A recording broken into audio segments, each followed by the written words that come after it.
On avait un client qui venait à Genève, il est passé 3 jours à Genève et puis après il allait au festival de Cannes et il avait son avion. C'est un avion de ligne que toi et moi on prend pour aller en vacances. Ils ont enlevé les 130 sièges qu'il y avait dedans, ils en ont fait des salons. Je dis mais c'est vrai que sur SwissJobs, nous ce qu'on met en avant c'est le CV vidéo. Bravo pour ça parce que le projet est top et le CV vidéo c'est une super idée. Bravo SwissJobs pour ça.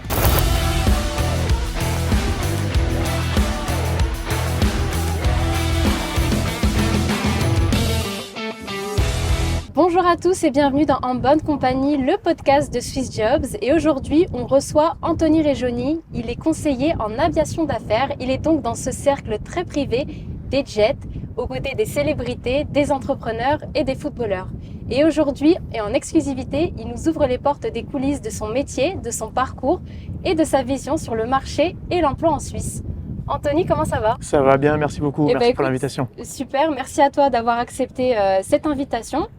Alors déjà, on va commencer directement dans le vif du sujet, mais comment est-ce que c'est venu ce métier particulier? Parce que c'est vrai que c'est pas commun d'entendre une personne qui travaille de... C'est pas commun, en fait j'ai aucun mérite dans le sens où ça a commencé par la famille, c'est-à-dire que j'ai un papa qui est dans ce domaine-là depuis tout le temps, il a fait 45 ans d'aviation. Et écoute, moi j'ai suivi simplement ça, j'ai eu l'impression d'être né dans un avion, donc ça a toujours été, naturel, toujours, Okay. depuis gamin. Il faisait quoi ton père exactement? Alors mon père il gérait une compagnie d'aviation d'affaires qui en fait si tu veux gérait des avions d'affaires, des avions privés, d'entrepreneurs lyonnais, parce que je suis lyonnais à la base, je viens de là-bas. Et du coup depuis gamin je monte dans les avions, je suis passionné par ça et je fais maintenant un métier passion. C'était une suite logique. Donc et ça, il n'y a rien de plus beau, faire un métier passion, tu te rends même pas compte que tu travailles. C'est la base de tout. Je pense que si tu fais un métier qui te plaît pas, tu peux pas t'épanouir dans ton travail. Exactement. Et il faut commencer par là. Tu n'as même pas l'impression d'aller au travail en fait quand tu aimes ce que tu fais. Exactement. Et alors du coup, toi, tu as fait quoi exactement? Est-ce qu'il y a un parcours scolaire à suivre? En fait, je crois que surtout que c'est exactement ce que tu disais. À partir du moment où tu es passionné par ce que tu fais, quel que soit ton parcours, de toute façon, il n'y a pas de parcours prédirigé dans l'aviation. Si tu veux, dans ce deux domaines d'activité dans lequel je suis, c'est un domaine commercial. Moi, j'ai fait des études de commerce. Donc, je suis parti après la troisième. Je savais que j'allais pas aller dans un cursus général. Donc, je suis parti faire ce qu'on appelle un bac pro commerce en France. Et donc, j'ai fait un bon bac pro commerce et je savais que je voulais aller dans ce domaine-là. Voilà, donc j'ai pris le temps de me diriger tout doucement après mes études. Mais voilà, mais il n'y a pas de cursus précis. Il y a des écoles qui existent, qui s'appelle l'ENAC, l'École nationale de l'aviation civile, qui est à Paris. Il y avait une école qui existait qui s'appelle l'ESMA et qui a fermé ses portes à Montpellier il y a très peu de temps. Mais il y a très peu d'écoles particulières. Tu apprends beaucoup plus sur le terrain dans ces domaines-là. Et du coup, ta première expérience, ça a directement été dans l'aviation ou tu as fait des jobs à côté? Parce qu'en fait, justement, à la sortie de l'école, mon père m'a dit « Qu'est-ce que tu vas faire de ta vie ?» Et j'allais l'aider en fait à décharger les avions. Il y avait des bagages, les passagers arrivaient avec leurs bagages, j'allais décharger les bagages. Et puis, il y a une personne qui est venue nous voir et qui nous a dit « Mais ça a un nom en fait, vous devriez créer une compagnie de handling, d'assistance aux avions. » Et j'avais 19 ans. Et je dis pourquoi pas, on va tenter ça. Et là tu crées Et là on crée avec mon père une première structure où on fait de l'assistance aéroportuaire. Donc les avions se posent à Lyon. Moi je vais accueillir les passagers, je leur trouve leur taxi, leur limousine le cas échéant. On leur réserve leurs hôtels le cas échéant. Je vais leur descendre leurs bagages. Donc je fais ça pendant à peu près 2 ans. C'était quoi? C'était une conciergerie en fait? Une espèce de conciergerie, mais c'est d'abord une entreprise de services liée aux avions. Voilà, donc c'est sur l'aéroport. Et ensuite, on a pu développer un aspect un peu plus large de conciergerie. J'ai fait ça pendant 2 ans. Et au bout de 2 ans, je comprenais que ça allait être compliqué à Lyon parce que le marché est quand même relativement limité. Et j'ai eu la chance un jour de venir à Genève et de voir le parking de l'aéroport de Genève. Et là, c'est complètement différent. Tu vois le nombre de jets, tu as une vingtaine de jets privés. Et voilà, tu sens qu'il y a le domaine du luxe est beaucoup plus démocratisé totalement à Genève. Et je me dis, il faut que je me débrouille pour arriver à rentrer ici. Et j'y vais un peu au culot. Il y a un salon de l'aviation d'affaires qui a lieu chaque année, qui s'appelle l'e-Base. Et qui a lieu, qui réunit tous les acteurs de l'aviation d'affaires européenne et même mondiale. Et du coup, moi, je file à ce salon. Il est à Palexpo. Et à Genève. Et du coup, avec deux copains lyonnais, on est parti un peu au culot là-bas, parce que c'est vraiment un salon B2B. Mais bon, quand on veut arriver à cet objectif, il faut y aller au culot. Ça va se démarquer, exactement. Et je suis rentré dans ce salon avec mes CV cachés, avec mes deux confrères. Et on est arrivé à aller démarcher des gens qui recherchaient dans le même domaine d'activité, c'est-à-dire dans l'assistance aéroportuaire, pour les jets privés en Suisse. Mais ça, c'est une bonne idée, c'est vrai. C'est ça. En fait, faut y aller au culot des fois. Le chef de cette entreprise-là était un peu surpris parce qu'il s'attendait à avoir que des rendez-vous B2B. Et là, qu'est-ce que tu viens faire là avec mon CV ? Si je tente pas. Et là, ça a vraiment marqué l'esprit. Ouais. Parce que le soir même, il m'a rappelé. J'étais rentré à Lyon. Et il m'a dit, vous avez quand même beaucoup de culot. Je dis, ouais, mais ça se tente. Et on se revoit demain, vous pouvez revenir demain. Et la semaine d'après, je commençais mon boulot. Aldo, que je salue, qui m'a donné ma première opportunité en Suisse. Et tu travailles toujours avec lui aujourd'hui C'est toujours un de nos prestataires. J'essaie d'ailleurs de le prioriser au maximum parce que j'ai cette relation particulière avec lui, parce qu'il m'a tendu la main à ce moment-là. Donc c'était il y a 20 ans, parce que j'ai 23 ans d'aviation maintenant à mon actif. Et ouais, on est restés très bons copains. Mais c'est incroyable, ça c'est une belle anecdote. Alors du coup, toi, ton rôle, c'est quoi exactement, Anthony ? Alors je suis passé par plusieurs domaines. Du coup, après cette expérience à Genève, je suis revenu à Lyon pour des raisons familiales. Et puis parce qu'on a eu l'opportunité de créer une compagnie aérienne à nouveau avec mon père, pour un assureur lyonnais. Ça a duré 10 ans. Et puis après, je suis revenu en Suisse dans une structure qui se créait, qui partait de zéro il y a 6 ans. Et aujourd'hui, cette compagnie, elle avait l'objectif de devenir l'une des compagnies les plus influentes sur la place de Genève. Elle le devient petit à petit parce qu'en 6 ans, on a maintenant plus de 30 avions et on est plus de 300 personnes. On est présent maintenant à Genève, on est présent à Madrid, on est présent à Malte, on est présent... Voilà, on a un réseau qui s'est vraiment élargi. C'est une belle compagnie, c'est familial aussi, c'est père et fils qui tiennent ça. Donc ça va vraiment... un peu ton histoire, oui. Totalement dans mes valeurs. Et moi, je suis Key Account Manager. En fait, mon rôle, si tu veux, à Lyon, pendant une dizaine d'années, j'ai connu différents clients, des chefs d'entreprise, des sportifs de haut niveau. Et j'ai amené cette clientèle dans cette entreprise qui commençait, qui débutait. Ça a permis d'amener une première clientèle. Et puis ensuite, la compagnie a connu l'émergence qu'on connaît et l'évolution qu'on connaît. Mais j'ai apporté des premiers clients dans cette structure. Et pourquoi être revenu en Suisse ? Parce que du coup, tu étais reparti à Lyon. Ouais. Tu es ensuite revenu, ça te manquait ? Ouais, ça me manquait. Regarde déjà l'environnement dans lequel on est aujourd'hui. Ouais. C'est vrai que c'est top en termes de qualité de vie. Et puis l'aviation d'affaires est vraiment démocratisée. Là, j'avais un petit peu un marché de niche parce que j'avais cet assureur, parce que c'est pour un assureur qu'on avait acheté cet avion. C'était un assureur lyonnais qui avait besoin de se déplacer énormément. Donc je faisais quelque chose qui me plaisait beaucoup. Je faisais 3 activités en fait en parallèle. J'avais cet assureur lyonnais qui avait son avion, voilà.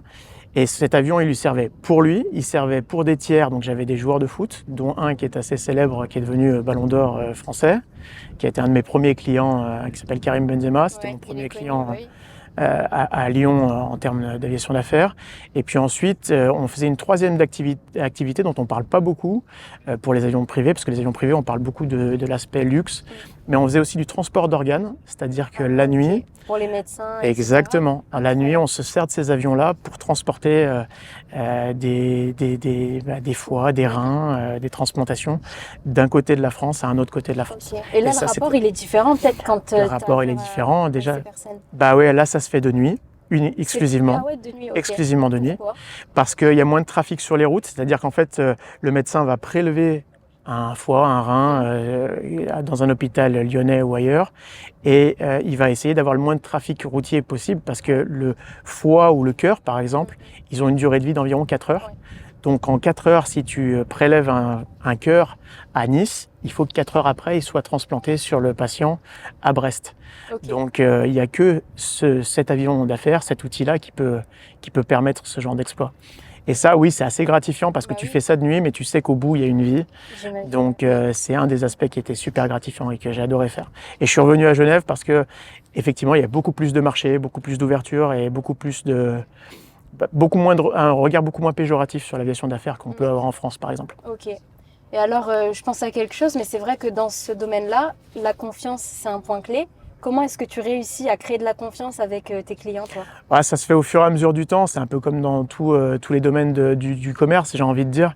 À partir du moment où tu comprends les impératifs de ton client, ils sont tous très différents. Un sportif, il va terminer son match, il va être 23 heures. Il va vouloir rentrer au plus proche de sa famille. Il ne peut pas prendre l'avion de ligne parce qu'il n'y a pas d'avion de ligne à 23 heures ou à minuit. Donc, il n'a que l'outil de l'avion d'affaires pour pouvoir se déplacer. Donc, il y a une vraie légitimité à l'utiliser. Et tu vas connaître ses particularités, tu vas connaître ses attentes, tu vas savoir ce qu'il qu'il aime manger, tu vas savoir comment il veut organiser son vol, à quelle heure il va arriver, la communication qu'il veut avoir. Si tu as des gens qui veulent énormément communiquer, t'en as qui veulent que tu les laisses tranquilles. Donc toutes ces petites subtilités, elles se font au fur et à mesure du temps. Elles sont propres à tous les domaines du luxe. Dans l'hôtellerie, c'est pareil. Tu sais que tous tes clients ont leur façon de fonctionner.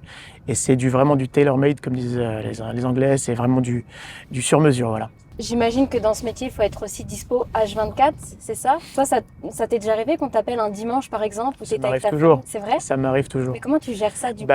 En fait, après 22 ans d'aviation, alors déjà pour le gérer en famille, c'est assez facile parce que j'ai pris une épouse qui était dans l'aviation. Ah, c'est vrai? Ouais. Quoi, elle était dans l'aviation, elle gérait tout ce qui était le catering aérien, les plateaux repas qui vont dans nos avions privés. Okay. Donc elle connaissait toutes les particularités, elle faisait ça, elle le fait plus, mais elle connaît toutes les particularités et les demandes de nos clients qui sont H24, qui sont particuliers, c'est très pointu. Donc elle accepte ça. Et oui, dans mon domaine, il n'y a pas de samedi, il n'y a pas de dimanche, il n'y a pas de jour férié, il n'y a pas de vacances non plus. Enfin, dans le mien, en tout cas, les commerciaux arrivent à travailler par shift avec des horaires. Moi, j'ai un domaine, mes clients ne passent que par mois. Donc, je peux pas leur dire, je suis en vacances, désolé, ne me dérangez pas. Ah ouais, c'est vrai. Mais comment tu fais? Ça veut dire que tu pars jamais en vacances avec ta famille? Je suis en vacances. Et j'ai le téléphone qui est pas loin, là, tu vois, il est juste à côté, je sais. Et à distance, tu peux booker des choses À distance, je peux tout faire. Avec un téléphone ou un PC, je peux tout faire. Donc, je peux travailler n'importe où. C'est pour ça, aujourd'hui, là, on est au milieu du bord du lac. Et encore merci pour l'invitation, mais je peux travailler d'ici, il n'y a aucun problème. Ouais. Ça, c'est un des avantages aussi. L'inconvénient, c'est qu'effectivement, il faut être toujours disponible. On parlait des joueurs de foot, ils vont terminer un match, il est 23h. Si leur coach, il leur dit, je vous laisse 2 jours de repos, la première personne qui vont appeler, c'est moi. Il faut trouver une solution pour partir au plus vite. Donc, il faut être toujours prêt. Les gens me connaissent. En général, il y a beaucoup de gens avec qui je vis, qui sont dans le domaine de l'aviation. Je fais du foot avec des gens de l'aviation, ils le savent, j'ai une montre connectée. Et des fois, je vais demander le remplacement si ça sonne et que c'est la mauvaise personne qui appelle. Enfin, la mauvaise. Ouais. Si c'est un client qui appelle, je vais pouvoir demander le remplacement pour pouvoir répondre à mon téléphone. C'est une façon de vivre. Ok. Parce que par exemple, les footballeurs, tu en parles, ils passent directement par toi pour booker. Alors certains travaillent au travers d'une conciergerie, ouais. Mais moi, je préfère travailler par le lien le plus direct. Ça évite de déranger un maximum de gens. Et voilà, ils m'appellent directement. Puis ça crée une relation qui est très différente. Bah oui, c'est clair. Mais c'est pas dur mentalement, du coup, d'être disponible H24 à n'importe quel jour? Tu l'as dit en introduction, c'est un métier passion. Quand tu fais un métier passion, de toute façon, je travaille tout le temps, mais comme je dis à ma femme, j'ai l'impression de ne travailler jamais. Je travaille jamais, vraiment. Je fais quelque chose qui me plaît. On m'appelle pour me parler de ma passion, on m'appelle pour me parler d'un avion. Ouais, c'est vrai. Donc, il n'y a pas de problème, appelez-moi quand vous voulez, c'est pour me parler d'avion. Pas de souci. Et tu te vois faire ce métier encore des années, du coup, j'imagine? Oui, alors j'ai fait un peu muter ma clientèle. J'ai de moins en moins de joueurs de foot. J'arrive à 43 ans maintenant, avec 3 enfants. Donc il y a un moment où effectivement on choisit un petit virage et on se dit les joueurs de foot qui vont t'appeler le soir et beaucoup le soir, on va limiter un peu et j'ai beaucoup de chefs d'entreprise maintenant, donc c'est souvent par le biais de leurs assistants de direction. Du lundi au vendredi, je suis un peu moins dérangé le week-end. Ça c'est cool. Donc ça c'est cool. Voilà, on va dire que c'est une mutation de mon métier. Ok. Et justement, tu parles de clientèle. C'est quel type de clientèle avec qui tu es amené à travailler, toi? Alors il y a vraiment c'est très vaste, mais beaucoup de chefs d'entreprise. Sur Genève, c'est énormément de chefs d'entreprise. Il faut savoir que les vols d'affaires, c'est une étude qui a été faite par un bureau français. Plus de 80% des vols sur jet privé sont faits pour des motifs d'affaires. Okay. Donc pour des motifs d'entreprise. C'est énorme. On parle beaucoup, j'entends énormément de reportages qui parlent des avions qui vont de la Jet Set à Saint-Tropez, etc. Ça représente moins de 20% des vols. Ouais, c'est très minoritaire. On a une fausse idée en vrai de ce qu'on s'imagine. Ouais. Jet privé, tu sais, on pense directement le luxe, etc. Mais au final, pas du tout. C'est surtout un outil d'entreprise et un outil d'efficacité, vraiment. Ok. En Europe particulièrement. Et il y a aussi un enjeu de temps et d'efficacité, j'imagine. C'est ce que je dis toujours à mes clients, je leur vends du temps, je leur vends rien d'autre. Et oui, c'est super important. Là, hier, j'avais un client qui terminait une réunion importante à Genève et qui devait repartir sur Paris. Impossible pour lui de prendre le train et de perdre 3 heures. Impossible pour lui de prendre un avion de ligne et de perdre 1 heure à l'aéroport avant son vol, 1 heure de vol, et puis ensuite reperdre 1 heure à l'aéroport une fois arrivé et récupérer ses bagages. Il fallait de l'efficacité. Il a terminé son rendez-vous à 15h. À 15h30, il était à l'aéroport. À 15h45, il décollait. Et à 16h45, il était à Paris-le-Bourget. Et ça, c'est vraiment ce qu'on essaye de parler au maximum. C'est que c'est pas uniquement un outil de luxe, c'est surtout un outil d'efficacité pour nos entreprises. C'est sûr, le temps est compté, donc c'est clair. Super important. Et tu sais, on pense aussi, quand on pense jet privé, on pense environnement, justement. Et toi, je sais que c'est un sujet qui te tient à cœur. Qu'est-ce que tu pourrais nous dire sur le côté environnemental? Alors le côté environnemental, on ne peut pas dire que les avions ne polluent pas, c'est pas vrai, il faut pas mentir. Par contre, il faut remettre les chiffres en face et puis parler vraiment de ce que ça représente. L'aviation d'affaires, on parle des jets d'affaires. L'aviation d'une manière générale, c'est 2% des émissions de gaz à effet de serre. Okay. Voilà. Et si on prend les jets d'affaires, c'est encore plus une fraction de ça. C'est 0,04% des émissions de CO2 sur le plan mondial. Okay. Voilà. Sachant que l'Europe représente environ 12% du marché des avions d'affaires. Donc on parle de 12% de 0,04%. Donc ça, c'est la première des choses. Après, encore une fois, ce que je mets en avant, c'est que c'est pas grand-chose effectivement en termes de gaz à effet de serre, mais c'est surtout un vrai outil de compétitivité pour les entreprises européennes, vraiment. Et les Américains vraiment ont beaucoup moins de freins là-dessus. Eux, ils utilisent l'avion d'affaires tout le temps. Les Européens ont un peu peur de quel sera le regard de l'environnement. Des pays, etc., les mentalités sont mais différentes. terriblement. Par exemple, aux Pays-Bas, l'aéroport d'Amsterdam veut refuser les vols d'affaires l'année prochaine. Parce qu'ils considèrent qu'il y a vraiment un aspect environnemental à prendre en compte. C'est pas fondé à mon sens, parce qu'encore une fois, c'est une trop petite fraction. Et donc voilà, donc on essaye simplement de parler de l'aviation d'affaires et de parler de ce que ça représente vraiment. C'est un vrai outil pour les entreprises et c'est un vrai atout pour ces boîtes-là qui génèrent des milliers d'emplois dans le bassin genevois et ailleurs. Donc on a vraiment besoin de cet outil-là, c'est absolument nécessaire. Pour les entreprises, on parlait de l'aspect médical, il y a entre 5 et 10 000 vols médicaux qui ont lieu en Europe chaque année, c'est pas rien. Donc tout ça, c'est des greffes qui ne peuvent pas se faire sans un avion privé, un avion taxi. Donc tout ça, c'est des vies sauvées également. Donc c'est beaucoup finalement d'importance pour l'aviation d'affaires. Ok. Et alors, une question que tout le monde se pose. Par exemple, un Genève-Paris en jet privé, ça coûterait combien? Alors il y a Genève-Paris, c'est bien de pas avoir pris cet exemple parce que ça fait environ une heure de vol. Ouais. J'aime bien prendre aussi Genève-Munich parce que Paris a une petite particularité. En France, on sait très bien faire des taxes. Donc, ils ont créé des taxes par passager qui sont aberrantes, qui vont de 400 € à 2000 € par passager, qui n'existaient pas l'an dernier encore. Ça a été mis en place au mois de mars. Mais si tu veux, pour répondre à ta question, pour faire un Genève-Munich, Munich-Genève, il y a 2 ans, j'avais une interview là-dessus où je parlais de 3000 € de l'heure de vol sur un petit appareil 4 places. C'était très vrai il y a 2 ans. Maintenant, il y a le conflit que tu connais, géopolitique. On est là en 2026 sur cette interview. Il y a le problème de l'augmentation du prix du pétrole. Le pétrole a augmenté de 85% à 150%, enfin le kérosène, de 85% à 150% sur certaines régions du monde. Donc maintenant, on parle de 4000 € de l'heure de vol. Ah oui, ça a augmenté. Voilà, pour les petits appareils. Après, sur les plus gros, ça peut atteindre 12 000, 15 000 € l'heure de vol, sur les très gros appareils. Mais sur un petit appareil, un petit jet privé 4 places, on est à 4 000 €. Donc si tu fais un Genève-Munich, Munich-Genève dans la journée, ça va coûter environ 8 000 €. On va commencer par des modules 4 places à 8 000 €. Ah oui, quand même. Ouais. C'est quand même. Mais pour une entreprise, ça n'a pas, si tu veux, ça, pour les grosses entreprises, par rapport au gain de temps que ça va donner, que ça va apporter, et à l'efficacité qu'ils vont avoir, c'est très. De prix, entre guillemets. Si tu le divises par les 4 collaborateurs qui vont mettre dedans, ça va être 2 000 € par collaborateur finalement. C'est insignifiant au final pour une grosse entreprise, c'est clair. Donc aujourd'hui, il y a beaucoup de personnes qui souhaitent travailler en Suisse. Qu'est-ce que tu leur conseillerais, toi? Alors justement, moi je vais pouvoir parler du domaine que je connais mieux, l'aviation. Là pour l'instant on a connu un petit frein avec le contexte géopolitique et le prix du carburant, les compagnies qui limitent un peu tout ça. Mais je leur dirais quand même de s'intéresser à ce qui se passe dans l'aviation parce que les aéroports recrutent tout le temps. Du personnel pour enregistrer les passagers, du personnel pour s'occuper des bagages, du personnel pour s'occuper des passagers en zone réservée, du personnel pour mettre le carburant à bord des appareils. Donc il y a énormément de demandes. Je leur conseillerais plein de choses et tu m'as parlé tout à l'heure du CV, je pense que ça sera l'une des choses qu'on abordera, de bien travailler sur leur CV, il y a plein de sites internet sur lesquels ils peuvent mettre leur CV. Je trouve que le vôtre est quand même très compétitif, c'est très bien ce que vous faites. Tu m'as parlé du CV, tu vas peut-être rebondir là-dessus. Exactement. Sur le CV vidéo, je trouve l'idée absolument exceptionnelle, c'est top. Mais donc toi, tu es content de travailler en Suisse?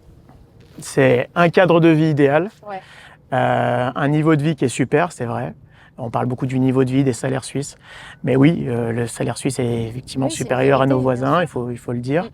Et puis voilà, et puis l'accueil qu'on a ici, on parle très peu des Suisses, mais finalement voilà, on apporte aussi, moi je suis frontalier, on apporte aussi une main d'œuvre, une aide. Donc je pense que tout se passe relativement bien pour tout le monde. C'est clair. Alors, du coup, oui, je rebondis sur ce que tu dis, mais c'est vrai que sur Swiss Jobs, nous, ce qu'on met en avant, c'est le CV vidéo. Ouais. Tu sais, c'est quoi le CV vidéo? Eh ben, tu viens de me le faire découvrir, en fait. Je connaissais pas du tout. Ça. En fait, le principe, c'est vraiment de faire son CV sous format vidéo. Ouais. Ça permet de mettre beaucoup plus en avant son parcours, d'appuyer beaucoup plus sur des points qui nous semblent importants en tant que candidat. Et puis pour l'entreprise, ça peut être aussi intéressant. On match directement avec le candidat. On sait si sa manière de s'exprimer correspond au code de l'entreprise, par exemple. Toi, c'est quelque chose que tu aurais été amené à faire si tu devais postuler pour une entreprise? Alors, je trouve que le CV vidéo, vraiment, c'est quelque chose qui se démarque. Je vois, nous, notre RH, le nombre de CV qu'elle reçoit. Et elle cherche à trouver aussi certains qui font preuve d'un peu plus d'originalité. Et le fait est que si tout le monde avait un CV vidéo, peut-être que ça se démarquerait pas. Aujourd'hui, c'est un outil supplémentaire que je constate. Et je me dis que ça peut être vraiment un vrai plus. Ça permet tout de suite d'avoir une interaction avec la personne, de voir comment réagit la personne, parce qu'une photo, c'est très impropre, très impersonnel. Là, d'un seul coup, il y a de l'émotion et quelque chose qui ressort. L'humain ressort finalement. L'humain ressort, c'est ça qu'on essaie de mettre en avant avec Swiss Jobs. Bravo pour ça, parce que le projet est top et le CV vidéo, c'est une super idée. Bravo Swiss Jobs pour ça. Merci beaucoup. Bravo Swiss Jobs. Et aujourd'hui, qu'est-ce que tu penses sur le fait d'investir sur soi-même? Est-ce que tu penses que c'est quelque chose d'important? On parlait de se démarquer, là encore. Demain, tu postes ton CV sur un site, c'est bien, mais tu vas devoir quand même consulter en permanence les offres pour se dire, attends, est-ce que j'en ai pas raté une? Est-ce qu'il m'en manque pas? C'est énormément de temps perdu. Et finalement, en payant peut-être un petit abonnement, je crois que Swiss Jobs le propose, là, tu as des lignes qui se font assez naturellement et ça t'évite de perdre du temps à rechercher des offres d'emploi et de trouver tout de suite quelque chose qui matche.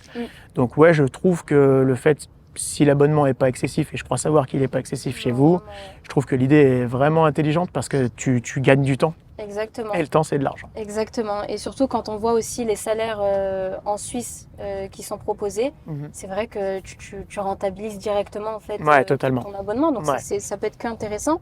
Une autre question aussi qui me semble intéressante, mais j'imagine que tu as des anecdotes à nous raconter, Anthony. Il y en a plein.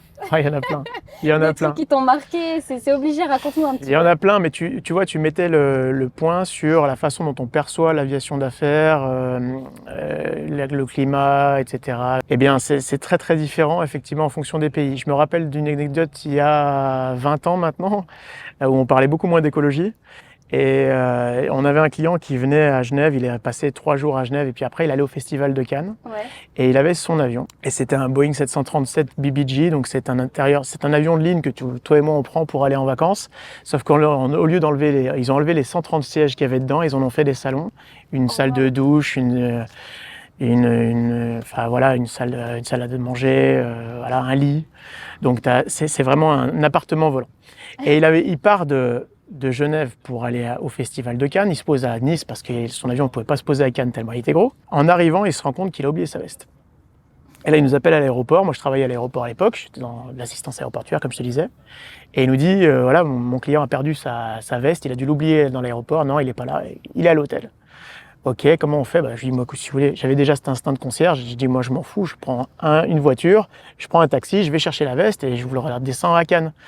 Ça va mettre du temps, les avions de ligne, quelle heure il sera? Bon, non, prenez un petit avion peut-être. Petit avion, de toute façon, il faut qu'on appelle les pilotes, il faut 2 heures pour qu'il soit prêt. Et il a fait revenir son Boeing à lui pour récupérer sa veste et repartir. Incroyable. Et c'est en ça que tu te dis, maintenant ça choque parce qu'effectivement, on est conscient de ce que ça, de l'impact que ça a sur le climat pour une veste.